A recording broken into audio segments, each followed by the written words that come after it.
Hey guys, what is up? Andy here, back at you with another video, and today we have an exciting announcement plus adventure up ahead. We are lucky enough to have a deal with SANLIGHT here in Austria, and I thought I'd come pay them a visit, and they offered to show me around the factory and give us a factory tour, explain a little bit about the production. I mean, they're doing some really advanced stuff. Up there you're going to see all the testing equipment, the manufacturing lines, and yeah, this is some really exciting stuff. So yeah, let's go check it out, guys. Come in.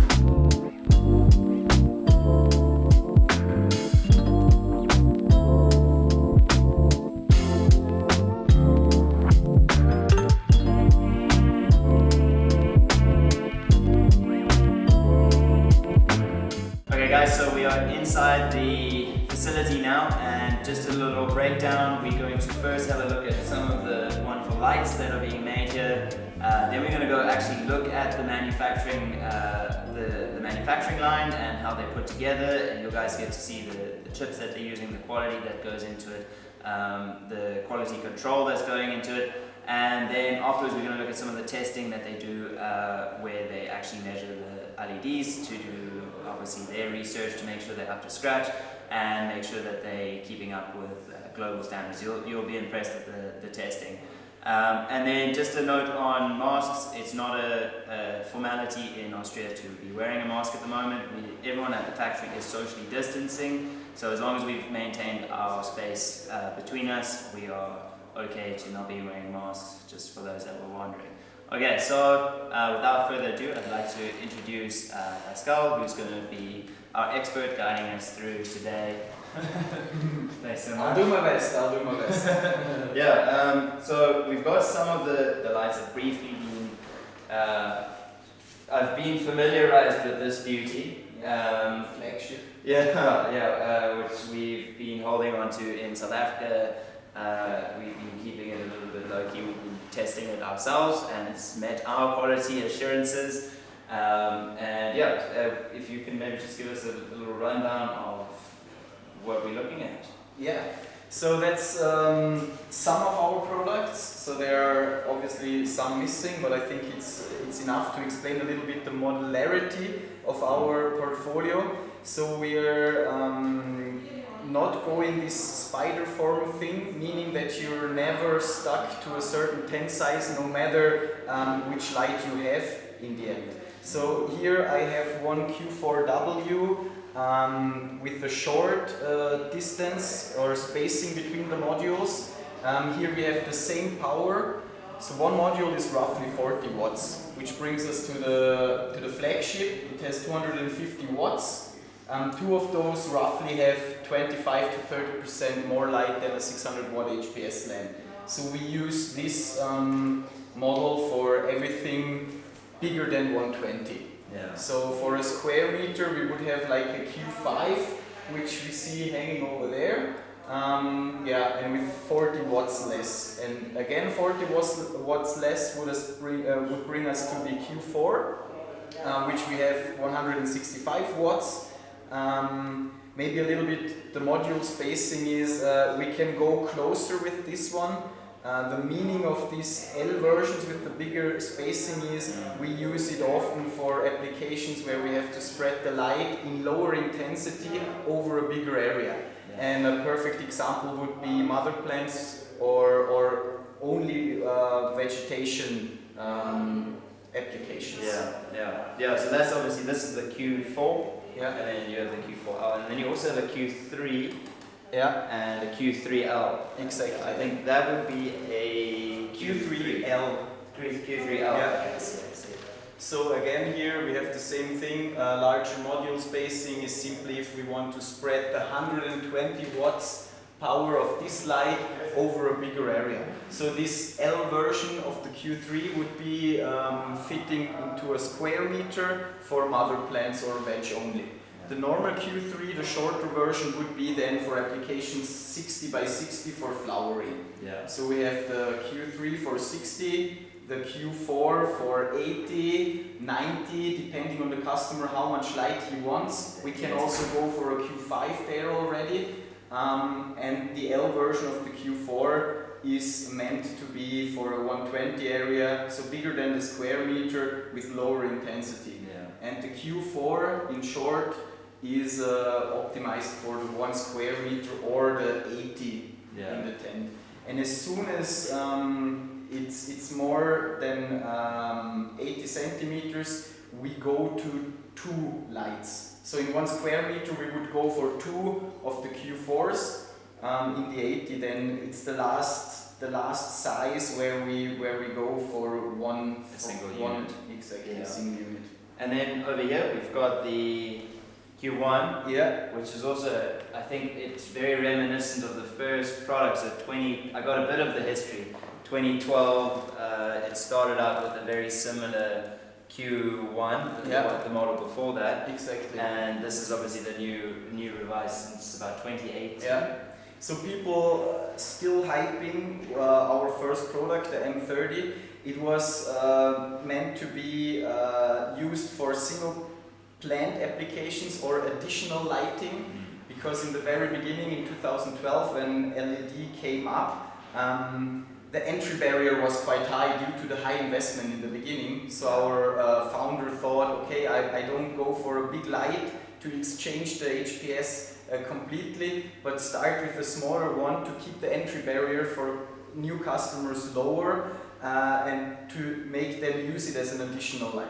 And a lot of people use it also for orchids or other chili single plant applications, not even in a tent, but in the normal living room. As we can also see in here, you can, I mean, we are here living a little bit more north, where we do not have as much sun the whole year, but we still want to have like some exotic plants growing. And also for these applications, it makes sense, and people in Central or Northern Europe use a lot of these smaller intensity single plant application lights to just have a nice exotic plant in the living room. It is very, very like aesthetically pleasing. It's small, it's compact, you know, or especially if you want to make it all part of the feng shui, and you know, you've got your plant there, you get the light. So I think it suits well with that. And also from the design, people like it. It's a little bit this industrial aluminium metallic design, which kind of, it doesn't look too bad in a living room. Some lights there simply just from the looking, and we have also a lot of architects who use it for new office applications to just make the office spaces a little bit greener, and they're really fine with the design and they like it.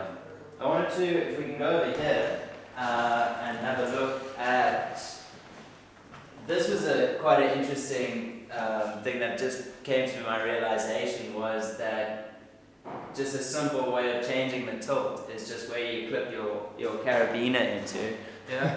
And then you guys obviously, this was also a first that we were all blown away with it. We got it the right way. Yeah, no, the black side is for the sun. And that's the white side is for the dimming. So we have 4 different dimming levels. We went for this, and this is only, if you see the orange light, this sunrise function is on, meaning that the light dims over 5 minutes to the dimming level, which was used before. So, so if you use it on 40%, this would be, maybe hold it 2 or 3 times so that there is no green light shining anymore. No, with the white side, And now the light is on 40%, and this is switched on, meaning that if we turn on the light, it takes a few seconds, and then it starts at 1% and slightly dims up to the 40% in the end. It's just, some people say, I mean, we have improved it in an experiment, some people say that the plant in nature also doesn't get from complete darkness to 100% light intensity from 1 second to the other, but it's just that the plant gets used to the light. Reducing shock and exactly. It's how should I put it? Every customer has its own thought on if it makes sense. Philosophy is the perfect word. No, I think it's one of those cool features, and then also with the switch, it allows for that precision as opposed to like a dimmable knob. that, you know, that's obviously why they can offer a 3-year guarantee, a 3-year warranty on the lights for any reason, because there's no moving parts. It's all in one solid unit, except for the modules, which are therefore interchangeable. Yeah. So yeah, like you said, these potty things, if you go for a very precise, long-lasting one, they are very expensive, and it's a simple solution with a magnet, and you can't destroy it actually. It's so simple, and it does its job. Yeah, one key fits all. You can just go and then exactly. And if you lose it, it's not too bad. Actually, a normal magnet would do the same thing. We have a minus side and a plus side. Oh, really? So you can just use any magnet to steer it. I think I've got one on my phone cover there. Yeah, awesome. Okay, cool. So we've done a little introduction on the lights and what they look like, how they work. I think we should go and have a look now at how they are made.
So we are here in the factory. I'm sure you saw some glimpses of what we're about to break down.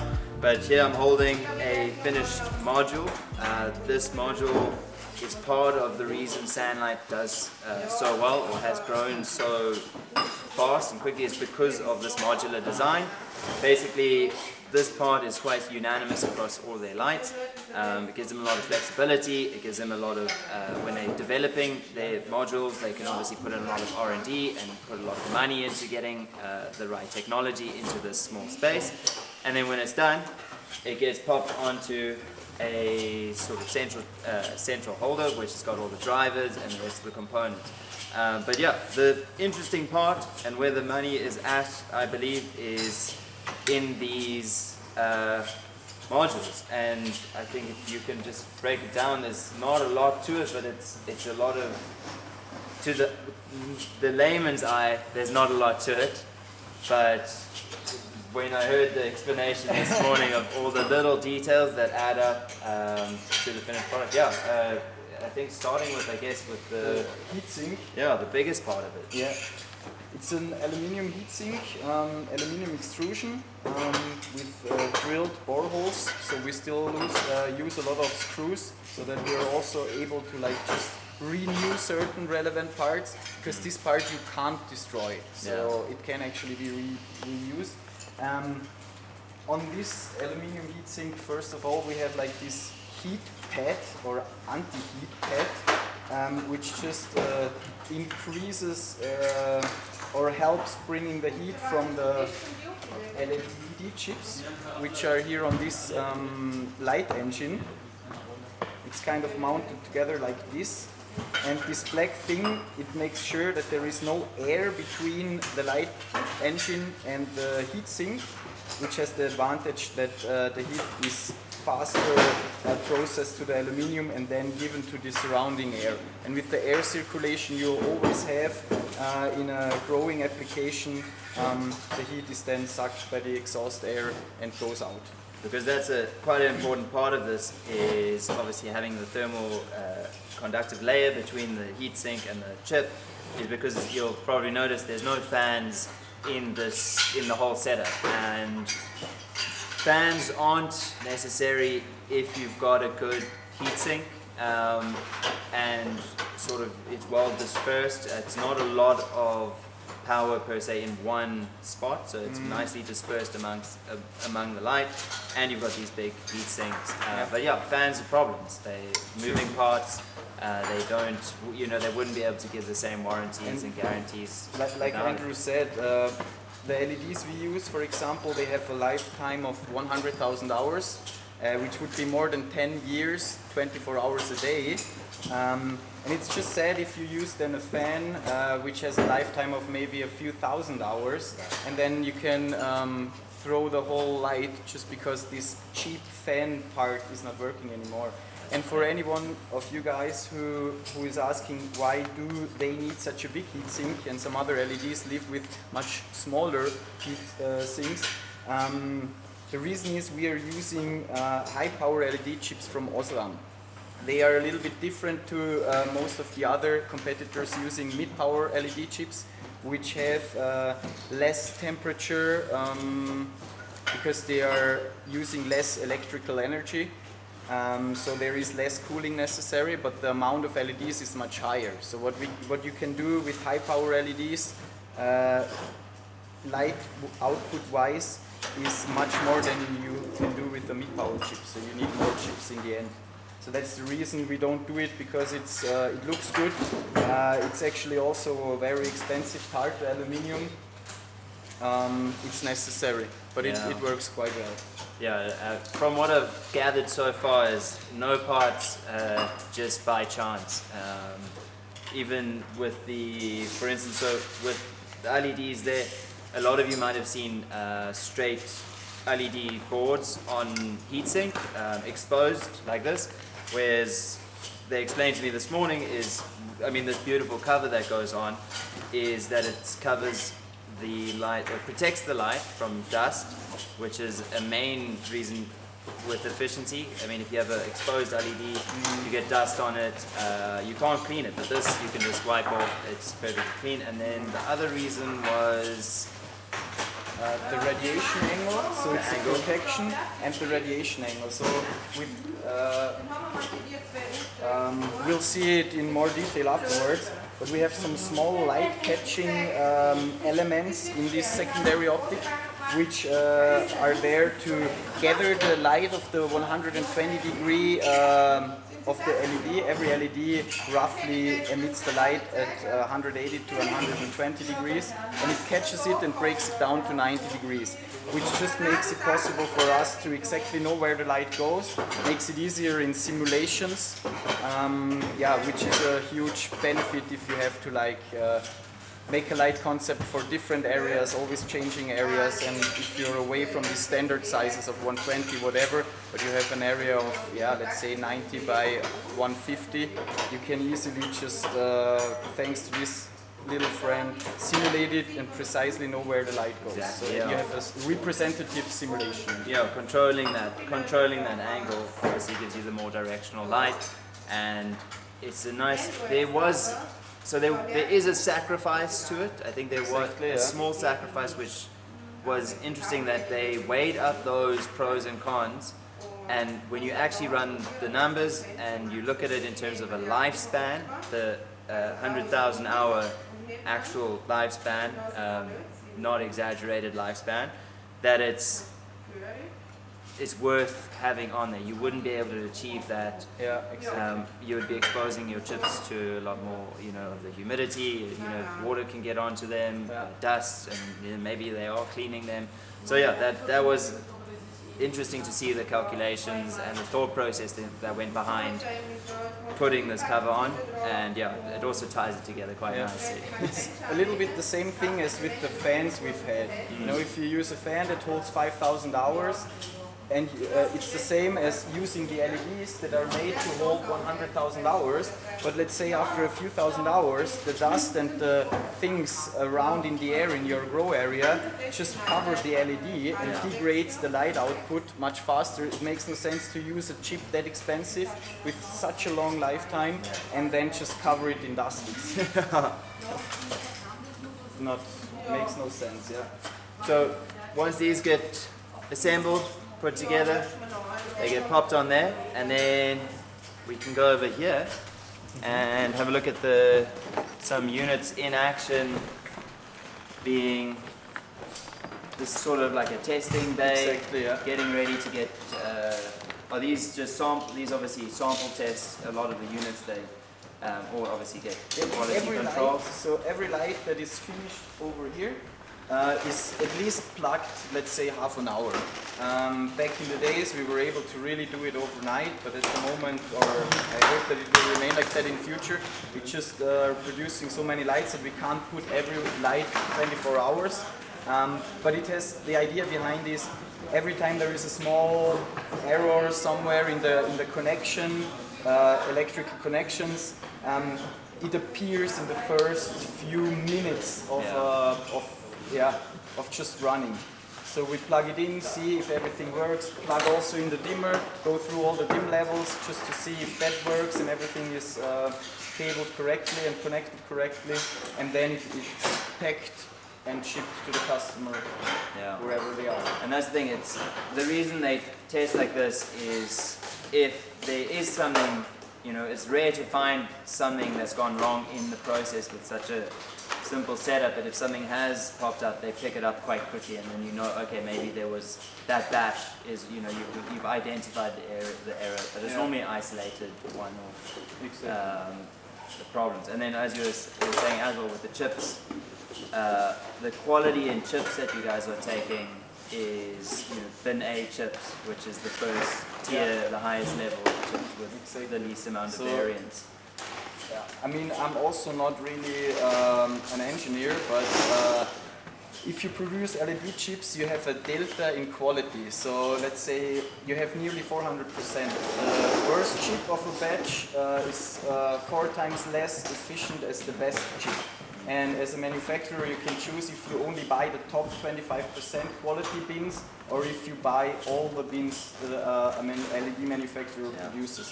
And there we really focus on the top 25%. And yeah, we use kind of the top ingredients, and we want to make sure that they are mixed together in the right way, that it works. And this is tested here, and as soon as we know that, we put our brand on it and send it out. Perfect. So there's one last station we need to check out, and that is the very cool testing lab and laboratory. So we'll go take you guys there and show you some stuff. Okay, cool guys, so we are here in the testing room and the lab, and we have some cool gear that I want to just briefly explain. So you may be familiar with something like this.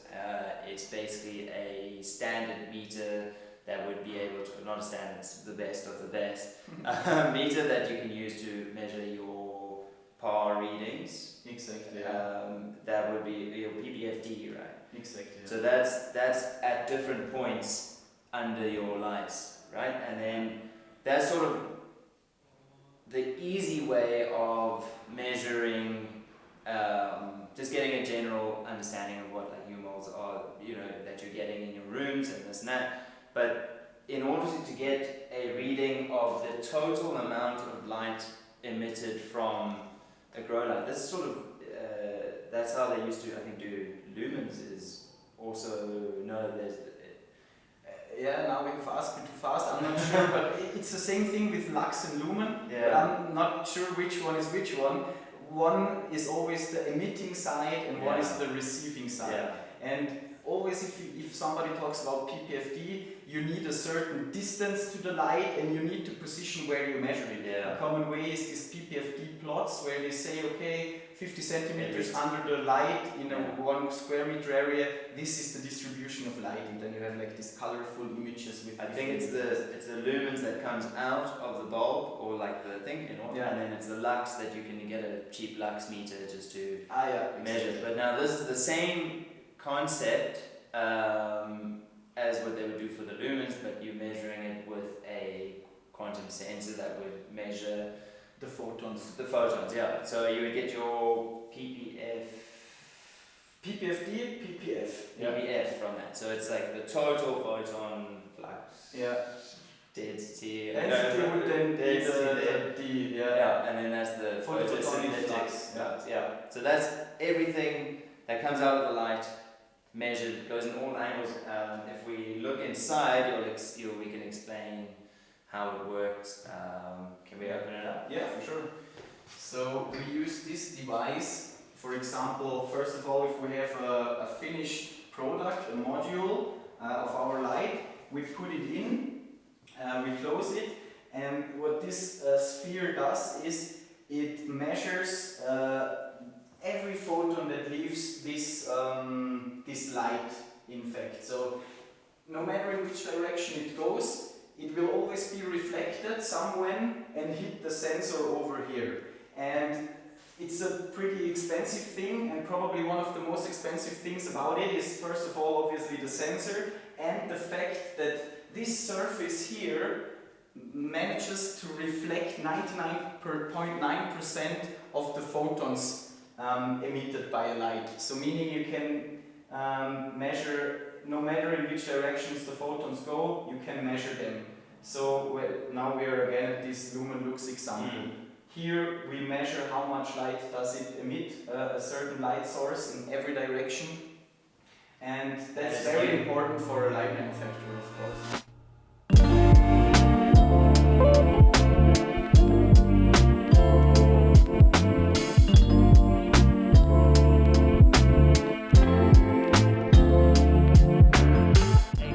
Cool, thank you so much for watching the video, and really hope you enjoyed the facility tour at SANLIGHT. Thank you to the guys at SANLIGHT for obviously allowing me permission in there to film and explore their super cool manufacturing process. I learned so much about LED technology, especially coming from basically, you know, some of the leaders in the game. And yeah guys, if you enjoyed the video, make sure to like and subscribe, and I will check you guys next week.